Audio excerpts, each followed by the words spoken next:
And I just can't think what I'm going to do with you now." The prince listened, straining all his powers to understand, and still asking with his eyes.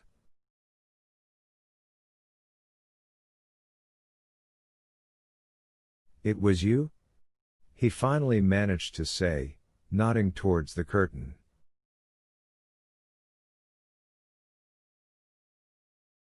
"It was me," Rogojin whispered and looked down. They were silent for about 5 minutes. "Because," Rogojin suddenly began to go on, as if he had not interrupted his speech, "because if it's your illness, and a fit, and shouting now, somebody may hear it in the street or the courtyard, and they'll figure that people are spending the night in the apartment, they'll start knocking, they'll come in, because they all think I'm not home."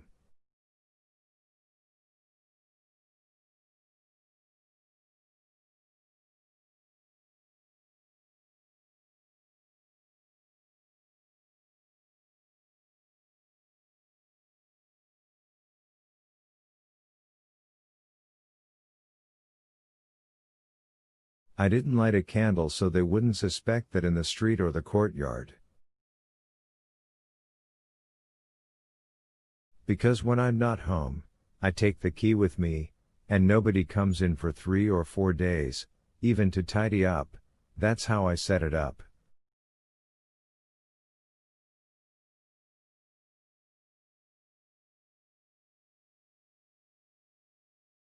"Now, so they won't know we're spending the night." "Wait," said the prince, "I asked the caretaker and the old woman earlier whether Nastasia Philippovna hadn't spent the night."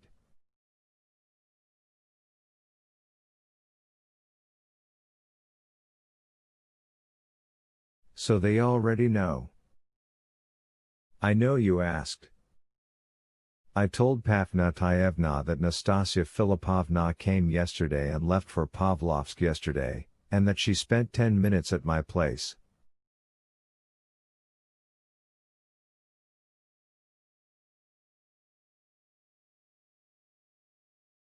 "They don't know she spent the night, nobody knows.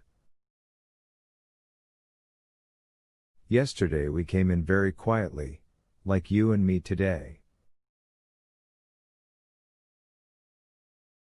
I thought to myself on the way that she'd refuse to go in quietly, forget it.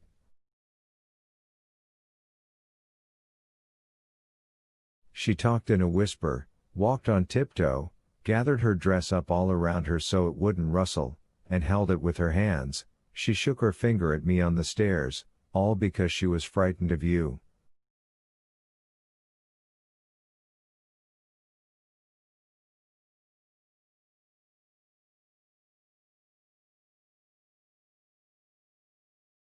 On the train it was like she was completely crazy, all from fear, and she herself wanted to come here to spend the night. I first thought I'd take her to the teacher's widow's, forget it.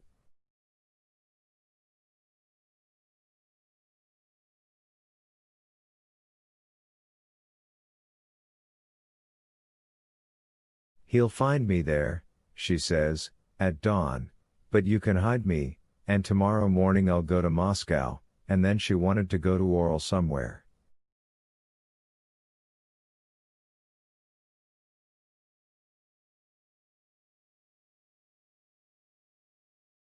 And as she was getting ready for bed, she kept saying we'd go to Oral. "Wait, what about now, Perfume, what do you want now?" "See, I just have doubts about you trembling all the time." "We'll spend the night here together. There's no other bed here than that one, so I decided to take the pillows from the 2 sofas, and I'll arrange them next to each other there, by the curtain, for you and me, so we're together."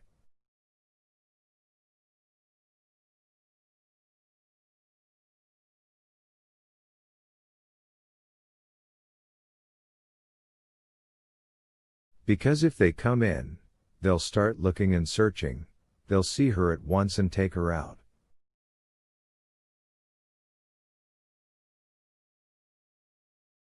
They'll start questioning me, I'll tell them it was me, and they'll take me away at once.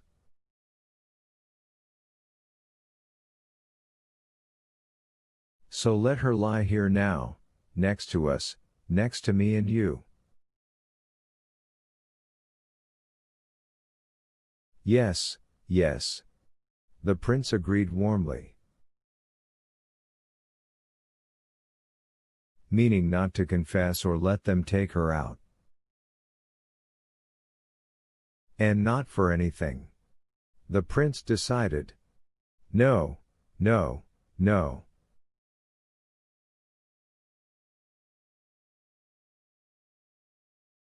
That's how I decided, too, so as not to give her up. Man, not for anything, not to anybody.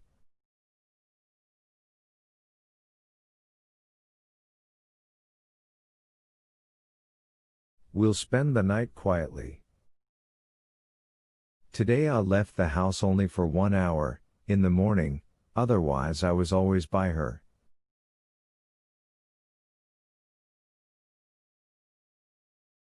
And then in the evening I went to get you. I'm also afraid it's stuffy and there'll be a smell.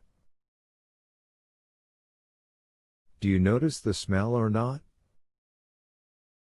Maybe I do, I don't know. By morning there will be. I covered her with oilcloth, good American oilcloth, and the sheets on top of the oilcloth, and I put 4 uncorked bottles of Jadonif liquid there, they're standing there now.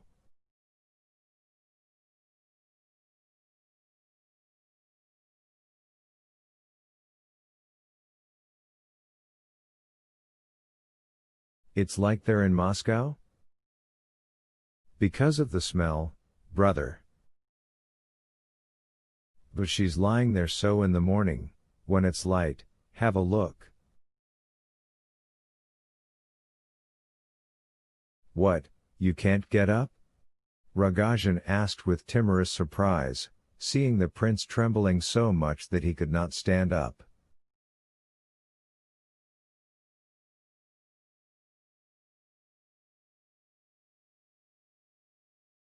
My legs won't work, the prince murmured. It's from fear, I know it, the fear will pass, and I'll get up.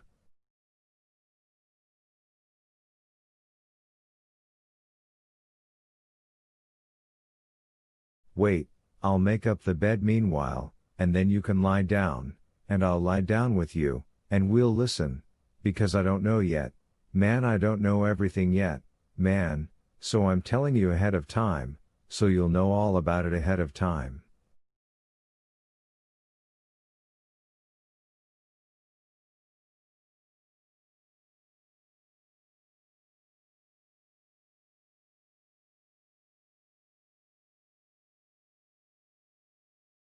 Muttering these vague words, Rogozhin began to make up the beds. It was clear that he had perhaps thought of these beds as early as that morning. He himself had spent the past night lying on the sofa. But 2 people could not lie on the sofa, and he absolutely wanted to make up beds now side by side, and that was why, with great effort, he now dragged pillows of various sizes from both sofas all the way across the room, right up to the opening in the curtain.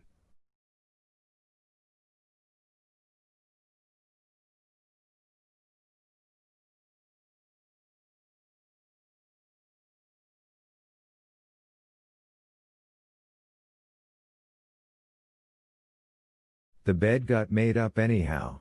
He went over to the prince, took him tenderly and rapturously by the arm, got him to his feet, and led him to the bed, but it turned out that the prince could walk by himself, which meant that the fear was passing, and yet he still went on trembling.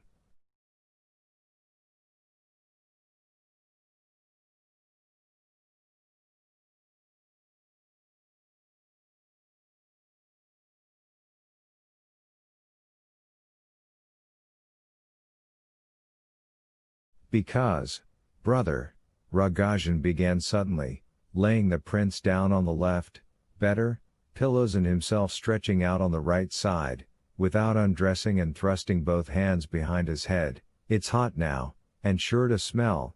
I'm afraid to open the windows, but at my mother's there are pots of flowers, a lot of flowers, and they have such a wonderful smell.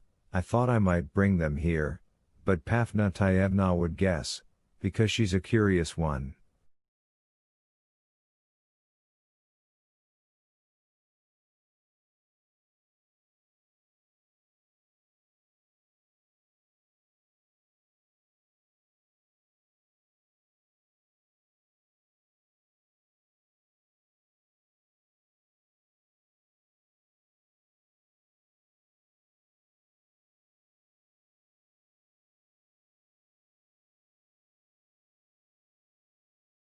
She's a curious one, agreed the prince. We could buy some bouquets and lay flowers all around her? But I think it'd be a pity, friend, to cover her with flowers. Listen, the prince asked, as if in confusion, as if groping for precisely what he had to ask and forgetting it at once. Listen, tell me, what did you use?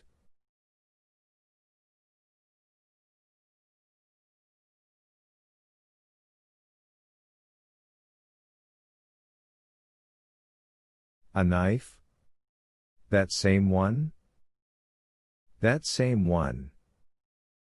Wait now. I also want to ask you, Perfion, I have a lot to ask you, about everything, but to begin with, you'd better tell me, from the first beginning, so that I know, did you want to kill her before my wedding, before the ceremony, on the church porch, with the knife?